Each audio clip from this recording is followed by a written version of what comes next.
आज का हमारा विषय है कि कुंभ राशि शनि की साढ़े साती 2025 के आखिरी 5 महीनों में अब क्या होगा।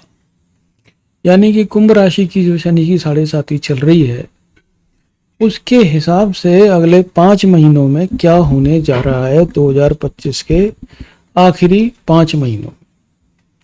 तो देखो भाई, कहानी यहाँ पर यह है कि शनि अब जो है आपके प्रथम भाव से निकल करके चले गए हैं द्वितीय भाव में। अगर हम मून से कैलकुलेट करते हैं, अगर हम मून के हिसाब से कैलकुलेट करते हैं तो शनि महाराज चले गए हैं आपके दूसरे घर में।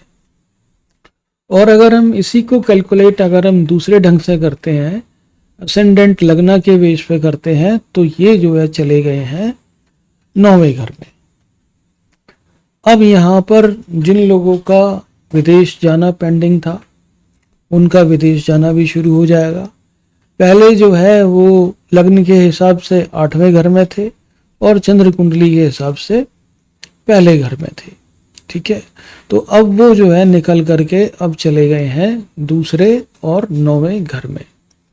अब यहाँ पर दूसरे और 9वें घर में वो एक अलग ही तरह का प्रभाव यहाँ पर आपको दिखाएंगे। मुझे जो ज़्यादा सही लगता है कुंडली का ये जो है देखना, ये शनि महाराज कहाँ पे है, वो लग्न के हिसाब से ज़्यादा सही लगता है। अगर हम लग्न के हिसाब से कुंडली बनाए तो इनका घर यहाँ पे 9वां घर बैठता है। और 9वें घर में अगर हम देखें कि 3, 9 और 12 ये जो 3 ग्रह होते हैं ये विदेश की यात्रा करवाते हैं। तो अगर हम कैसे भी हम इसको प्लॉट कर लें तो जो है 9वें घर में ये जो है यहाँ पर आ गए हैं और दूसरे घर में आपके उसके हिसाब से। तो यहाँ पर अब ये जो है शनि की जो दशाएं हैं ये धीमे धीमे यहाँ से कम होती चली जाएंगी, जो इंटेंसिटी है वो कम होती चली जाएगी। लेकिन जहाँ तक राहु का सवाल है, राहु जाकर के बैठ गया है कुंडली के जो है दूसरे या तीसरे ग्रह में। ओके, कुंडली में जो है राहु कुंडली मार के बैठ गया है 11वें, यानी मतलब फर्स्ट हाउस में, और केतु महाराज आ गए हैं आपके 7th में। तो यहाँ पर रिवर्स हो गया है। अब ये राहु का जो है फर्स्ट उसमें आना, घर में आना, ये अच्छा नहीं है। अब ये जो राहु है ये जो है आपके इसमें रहेंगे काफी समय तक। अगर हम लगन के हिसाब से देखें तो राहु जो है वो 8वें घर में, यानी कि रोग वगैरह बढ़ाएंगे थोड़ा सा। और राहु का जो गोचर है वो 18 महीने बाद होगा, शनि का गोचर 2.5 साल के बाद होगा। तो अभी तो ये स्थिति ऐसे ही करीब करीब ये मान के चल लीजिए कि सिर्फ और सिर्फ यहाँ पर रिलीफ ये रहेगा कि इसकी इंटेंसिटी कम होगी। जो अड़चने आ रही थी आपके कामों में उनमें भी कमी आएगी, यानी कि अड़चन कम आएंगी। जहां पर आपकी पॉसिबिलिटी किसी काम में सफल होने की 5% थी या 10% थी, अब वो बढ़ के जो है 65% हो जाएगी। 65-70 मान लो, 70% हो जाएगी। 30% जो है वो फिर भी गुंजाइश उसमें फेलियर की बनी रहेगी। ये सफल होने वाले कामों में बता रहा हूँ। लेकिन यहाँ पर जो किस्मत की चालबाजियां चल रही थी, यानी कि आप करना कुछ चाहते थे, हो कुछ और रहा है। 2 महीना पहले आपने कहीं से शुरू किया, 2 महीने प्रोग्रेस करके कहीं पहुंचे और फिर अचानक से पीछे चले गए। ये किस्मत की जो चालबाजियां हैं ये बंद हो चुकी होंगी आपकी लाइफ में अब, यानी कि अब किस्मत का ट्रैप काफी हद तक खत्म हो चुका होगा। और जिन लोगों की यहाँ पर राहु की अंतरदशा या महादशा या कोई और दशा नहीं चल रही है, उनको विशेष तौर पर यहाँ पर लाभ मिलेगा इस समय। कुंभ राशि वालों में मैंने राहु 2 प्रकार के देखे हैं, एक अच्छा राहु और एक खराब राहु। कुंभ राशि के जो दोनों तरह के राहु हैं, अगर राहु अगर खराब है तो वो आपको उग्र बनाएगा, यानी कि आप दूसरों के ऊपर अत्याचार करोगे। और अगर राहु आपका खराब होगा, अगर राहु आपका बढ़िया होगा तो आपको उग्र बनाएगा, आप दूसरों पे अत्याचार करोगे। उल्टा है, राहु अगर अच्छा है तो आपको उग्र बनाएगा और राहु अगर खराब है तो आपको पीड़ित बनाएगा।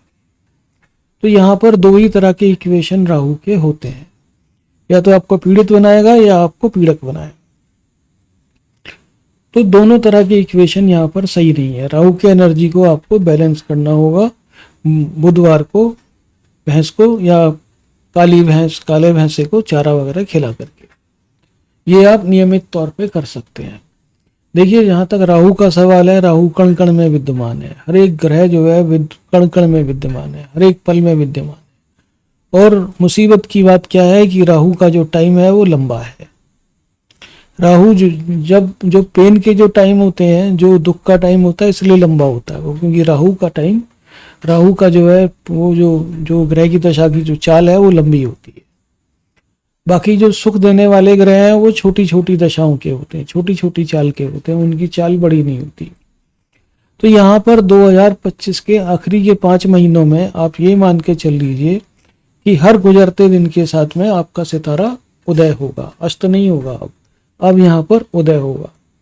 अब आप आने वाले हर दिन में आप जो है तरक्की करेंगे हर तरीके से। थोड़े बहुत सेटबैक आ सकते हैं आपकी लाइफ में, थोड़े बहुत जो है पीछे जा सकते हैं, तो उसके लिए आप तैयार रहिए, वो उसमें कोई दिक्कत नहीं है। तो मैं आपको बता रहा था कि जो सुख देने वाले ग्रह हैं वो छोटे होते हैं, उनकी चाल, जैसे राहु की जो दशा आती है वो 18 साल की होती है। अब जब ये डिवाइड होगी दशा अंतरदशा में, तो राहु बहुत सारा पीरियड ऑक्यूपाई करता है उसका। जैसे मान लीजिए मून की महादशा में राहु की अंतरदशा शुरू हो गई, तो 10 साल की राहु की अंतरदशा है, उसमें से आप 18 आप वो मान के चल लीजिए कि 18% जो है वो राहु वहां पर ले लेगा उसका, ठीक है, टोटल दशा का। ऐसे मान के चल लीजिए कि अगर मून की दशा अगर 10 साल की है तो उसमें से 18% 20% के आसपास राहु जो है वो खा जाएगा। राहु की दशा उतनी लंबी चलेगी, प्लस जो राहु की अंतरदशा महादशा मान लें तो और थोड़ी सी लंबी चलेगी। राहु की खुद की दशा लंबी चलेगी। तो इस तरह से जो है ये राहु से बचा नहीं जा सकता। राहु से बचने का कोई चारा नहीं है। आप खाना खा रहे हो, आप पैर आगे बढ़ा रहे हो, उसके भी अगर आप मिनटों में, सेकंडों में, नैनो सेकंड्स में भी जाओगे तो वहां पे भी आपको राहु मिलेगा। हर ग्रह का ये विद्यमान है, ठीक है। तो अब आप यहाँ पर ये मान के चल लीजिए कि 2005 के आखिरी के 5 महीनों में आपकी तरक्की होगी, लेकिन छोटे मोटे सेटबैक, छोटे मोटे जो है निराशा, इसके लिए भी आपको तैयार रहना पड़ेगा। लेकिन खुशी की बात यहाँ पर यह है कि यहाँ पर अब ज्यादा बड़े सेटबैक नहीं है, ठीक है। ये उतरता हुआ सूरज है, लेकिन फिर भी इसमें ताप तो इसके अंदर भी है, गर्मी इसके अंदर भी है। इस उतरते हुए सूरज की अब जो है गर्मी धीमे धीमे शांत होगी। चढ़ता हुआ सूरज नहीं है, अब ये उतरती हुई शनि की दशा है, तो ये धीमे धीमे शांत होगी अपने आप। आपकी दशाएं, महादशाएं, अंतरदशाएं जिस तरह के प्रभाव देंगी, इसके साथ में बाकी उन पर डिपेंड करेगा। लेकिन आप ये मान के चल लीजिए कि इसकी इंटेंसिटी कम होती चली जाएगी। तो 2025 के अब हमसे जो है काफ़ी सारे लोग ये भी कहते हैं कि सर अब आगे क्या स्थिति है, आगे आने वाले 22-25। देखो भाई 2025 चल रहा है, यहाँ से जो है अब मान के चल लीजिए कि अगली दशा जो है वो बहुत टाइम के बाद आएगी। अगली दशा जो आएगी, मैं ज़रा चेक करता हूँ, अगली दशा जो आएगी वो 2049 में आएगी, और 2049 में भी आपको पेन नहीं देगी, 2052 में जाके आपको कुछ पेन देगी। तो 25 से लेकर के 2025 से लेकर के 2052 तक का टाइम सिर्फ और सिर्फ आपका है, ठीक है। तो ये 27 साल हो गए। 27 साल प्योर रूप से ये आपको दिए गए हैं। आप इनमें खूब तरक्की करोगे, खूब खुश रहोगे और एकदम मस्त हो जाओगे। दोबारा अपनी किताबों पे लौटोगे, दोबारा अपने शौक पे लौटोगे और अपने जो है हॉबीज पे लौटोगे। ओके, सुख शांति समृद्धि दोबारा वापस जिंदगी में आएगी। अपना ख्याल रखें और बिल्कुल खुश रहें। और कुछ नहीं, अब जो होना था वो हो चुका है। अब अच्छे दिन आ गए ही हैं, ठीक है। अपना ख्याल रखें और हमारा चैनल जरूर सब्सक्राइब करें। Thank you very much Indeed and God bless you.